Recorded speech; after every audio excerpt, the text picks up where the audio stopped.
రే పిచ్చోడా, ఆ సీతారామరాజు మీద మర్డర్ ప్లాన్ చేయడం అంటే చేతిలో పెన్ను పట్టుకొని స్కెచ్ వేసినంత ఈజీ కాదు. మన ప్రాణాలు గాల్లో కలిసిపోతాయని డిసైడ్ అయ్యాకే అప్పుడు అడిగేయాలి. అనవసరంగా ఆవేశపడి నీ ప్రాణాల మీదకు తెచ్చుకోకు. నేనే ఏదో ఒకటి చేస్తాను. నీ ప్రాణాలే నాకు ముఖ్యం. చేస్తాను అని ఇలా టైం పాస్ చేయడం తప్ప నువ్వేం చేయలేవు. దాక్షాయణి మెళ్ళ 3 ముళ్ళు పడ్డాయంటే నేను చచ్చినట్టే. అందుకే నేను చావడానికనే సిద్ధపడ్డాను. నేను ఓడిపోవడం తలుచుకోలేను. నన్ను ఆపడానికి ట్రై చేయకు నాన్నా. రే విష్ణు, విష్ణు!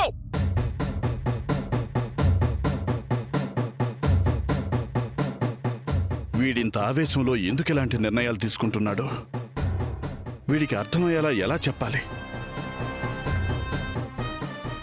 ఏదన్నా తేడా జరిగితే విష్ణు ప్రాణాల మీదకొస్తుంది.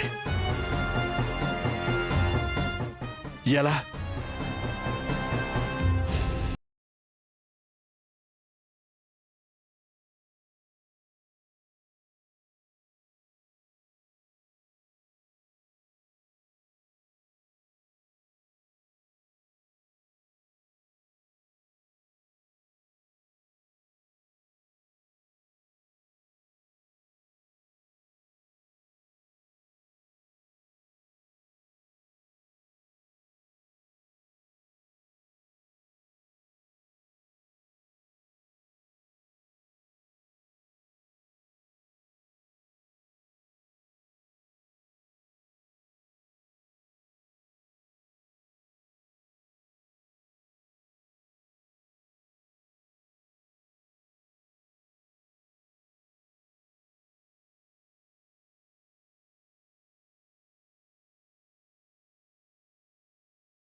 మీరు వచ్చేసారు. ఇప్పుడు కళ్యాణ మండపం కలకల్లాడిపోతుంది. అమ్మగారు, స్వీట్లు, బట్టల బ్యాగులు, సామాన్లు ఎక్కడ పెట్టించమంటారు? స్వీట్స్, పిండి వంటకాలు ఫంక్షన్ హాల్, కిచెన్ రూమ్ లో పెట్టించు. పెళ్లికూతురు రూమ్ లో దాక్షాయిని బట్టలు, సరస్వతి బట్టలు, నానమ్మవి, నావి, అందరి బట్టలు పెట్టించే.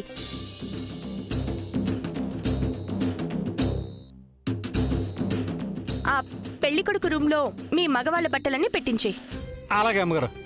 మారుతి అమ్మగారు, అలాగే అతిథుల కోసం భోజనాలు రెడీ చేయమని చెప్పాను. అయ్యాయో లేదో ఒకసారి చూడు. అలాగే అమ్మగారు. పదండి.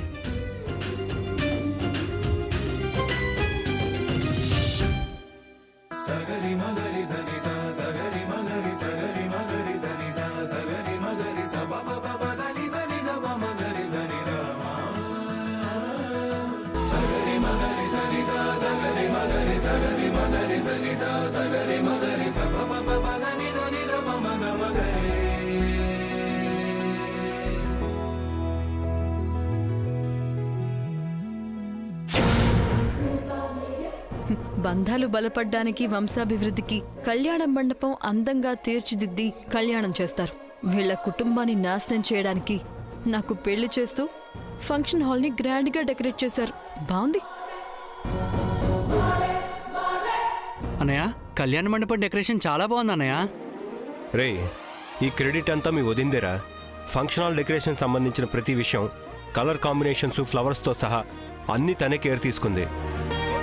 వదినా, నీ టేస్ట్ అద్భుతస్య అద్భుతోభ్యః. వదినా, పెళ్ళి అనే సాంప్రదాయం లేని ఇంటికి నువ్వు కోడలుగా వచ్చి మా బాధ్యతలు తీసుకుని మమ్మల్ని బిడ్డల్లా చూసుకుంటున్నావు.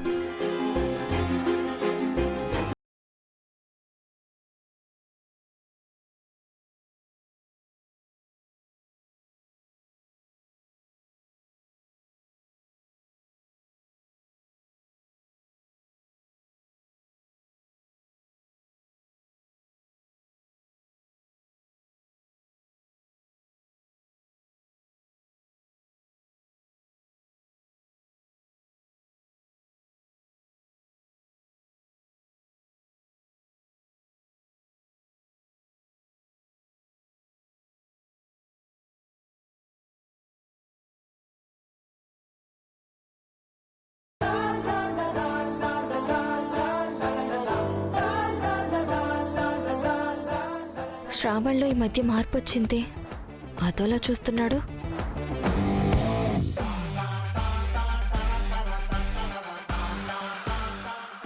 వదినా, నువ్వు రెడీ చేయించిన ఫంక్షన్ హాల్ చూసి శ్రావణ్ అనే ఫ్లాట్ అయిపోయినట్టున్నాడు.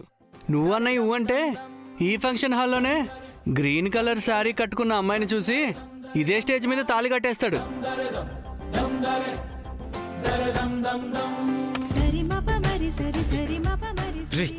ఆడుకోవడానికి నేనే దొరికానా నీకు? అదేం లేదన్నయ్య. వీళ్ళేంటి నన్నే చూస్తున్నారు? సరే సరే, మనం ఇక్కడే మాట్లాడుకుంటూ ఉంటే అక్కడ పెళ్లి పనులన్నీ ఆగిపోతాయి. పదండి పదండి. పదండి. రే పదరా పద.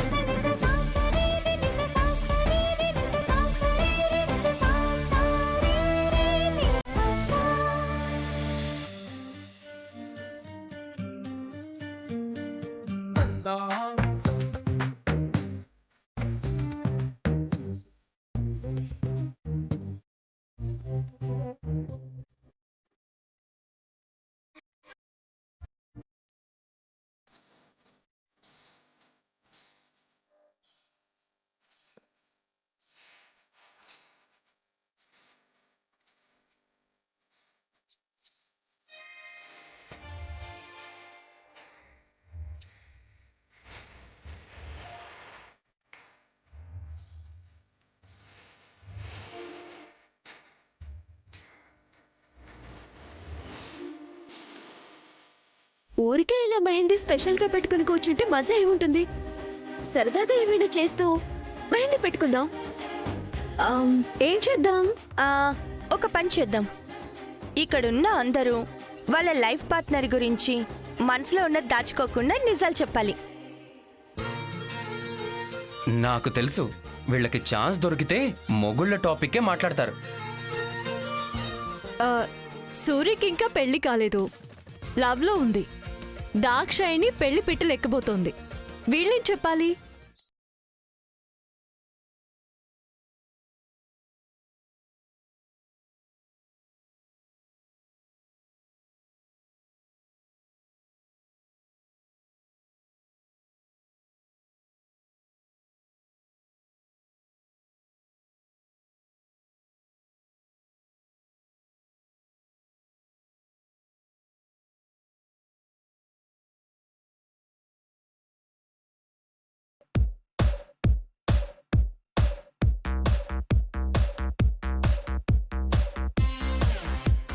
తెల్లనివన్నీ పాలని, నల్లనివన్నీ నీళ్ళని నమ్మే రకం.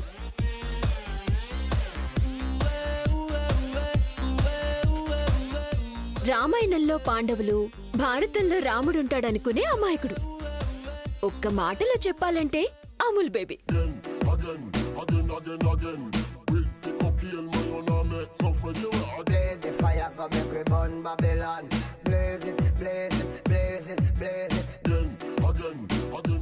ఇప్పుడు గుండమ్మ.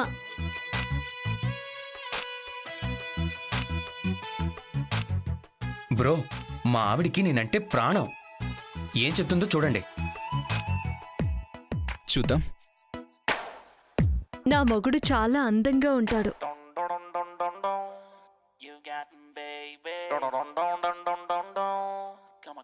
నీట్గా బట్టలు వేసుకొని చాలా డిగ్నిఫైడ్ గా ఉంటాడు.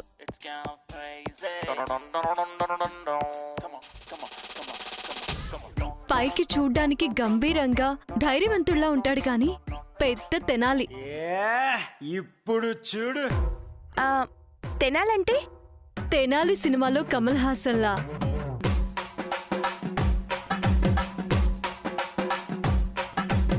గాలి భయం, ధూళి భయం, నీటి భయం, నిప్పు భయం, ఎండ భయం, నీడ భయం, వెలుగు భయం, చీకటి భయం.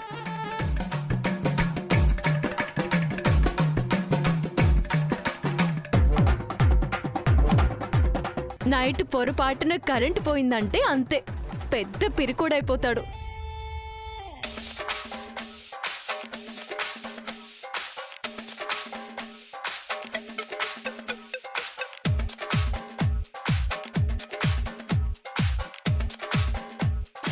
ఇప్పుడు కొత్త పెళ్లి కూతురు దాక్షాయిని.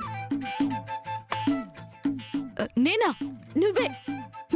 చెప్పు. నువ్వే చెప్పు. నిజం చెప్పాలంటే నేను శంకర్ బావని లవ్ చేశానే కానీ తనని నేను పూర్తిగా స్టడీ చేయలేదు.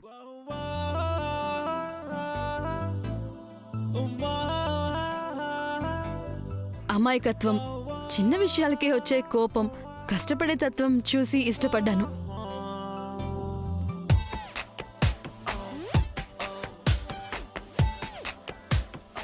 రేపు పెళ్ళయి కాపురం మొదలుపెట్టాక సరస్వతి పెళ్లిలో శంకర్ బావ గురించి చెప్తాను. బతికిపోయావు. సరస్వతికి పెళ్లి కాలేదు, లవ్లో కూడా లేదు కాబట్టి ఇప్పుడు మీనాక్షి.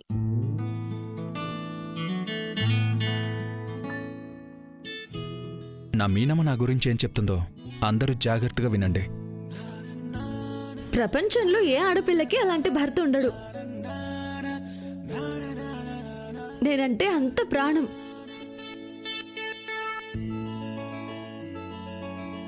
కానీ అమ్మమ్మమ్మమ్మమ్మా, ఏం చెప్పమంటారు నా బాధ?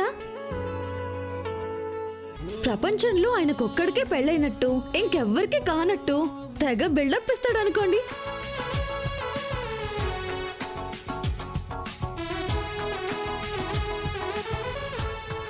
నేను కళ్ళ ముందే ఉండాలంటాడు. కదిలితే కాళ్ళు కందిపోతాయి అంటాడు. నిలబడితే కాళ్ళు నొప్పెడతాయి, కూర్చో అంటాడు. కూర్చుంటే నడుం పట్టేస్తుంది, పడుకో అంటాడు.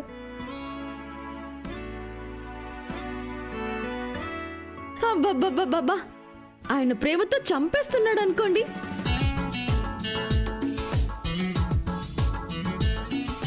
భార్య మీద ప్రేమ ఉండాలి కానీ మరీ ఇంత ప్రేమ ఉండకూడదు బాబోయ్.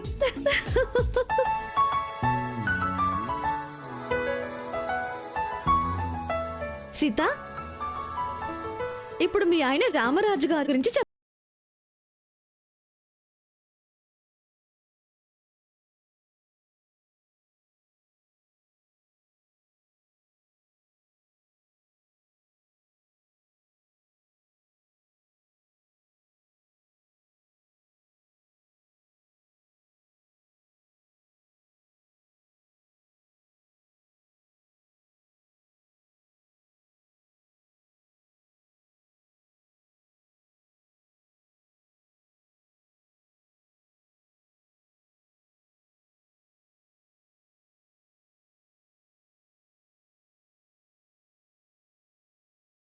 వెళుతుందేమో కానీ నా ముందు కాదు.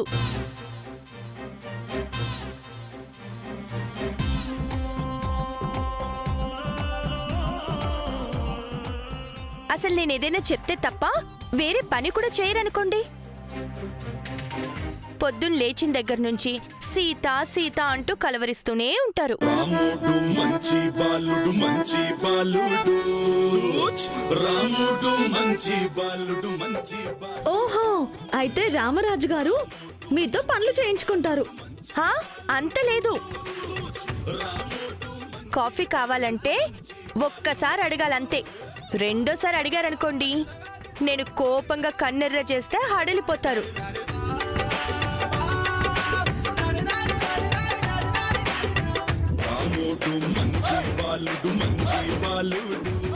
నేను చిటికేస్తే కూర్చోవాలి, చిటికేస్తే నిల్చోవాలి. మొత్తానికి మీ ఆయన్ని కొంగు కట్టేసుకున్నావు అన్నమాట.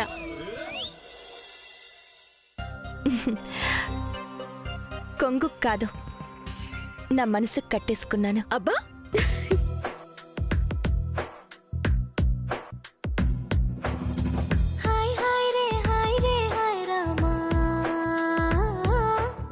వెన్నెలంత చల్లని మనసు, పచ్చని పైరంత స్వచ్ఛమైన మనసు.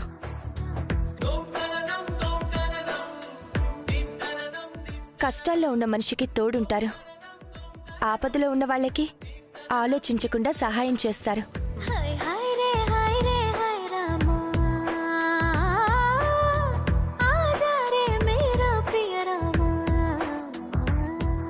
ప్రతి మనిషి మీద సముద్రవంత ప్రేమ, ఆకాశవంత ఆప్యాయత కలుగుంటారు. శత్రువుల్ని కూడా చిరునవ్వుతో పలకరించే గొప్ప గుణం.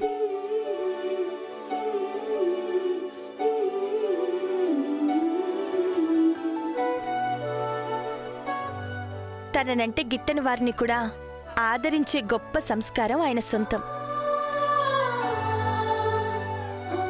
తమ్ముళ్ళకి మాత్రమే కాదు, ఈ భార్య సీతకు కూడా నా భర్త రామరాజు నిజంగా శ్రీరామచంద్రుడే.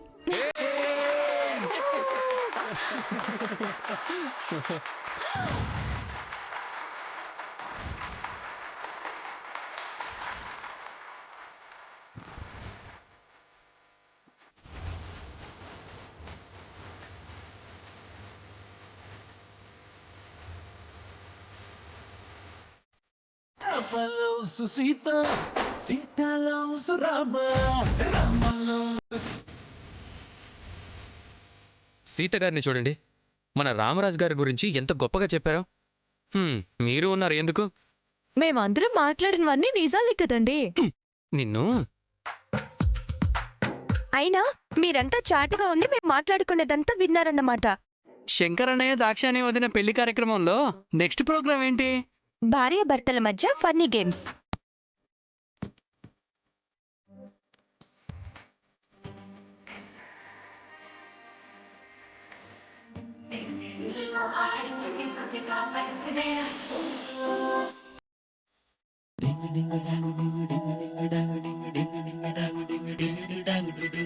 అందరికీ నమస్కారం. మా శంకరన్నయ్య దాక్షాయణి వదిలిన పెళ్లికి జరుగుతున్న ఈ సంగీత్ కార్యక్రమానికి వచ్చిన ప్రతి ఒక్కరికి పేరు పేరున ఆహ్వానం పలుకుతున్నాను.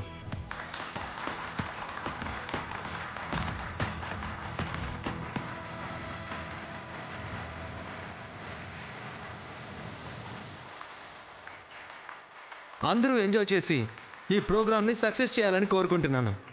ముందుగా గుండమ్మ జంటని ఇన్వైట్ చేస్తున్నాను.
మనల్ని అలరించడానికి వస్తున్నారు మన వాసుదేవ్ జంట.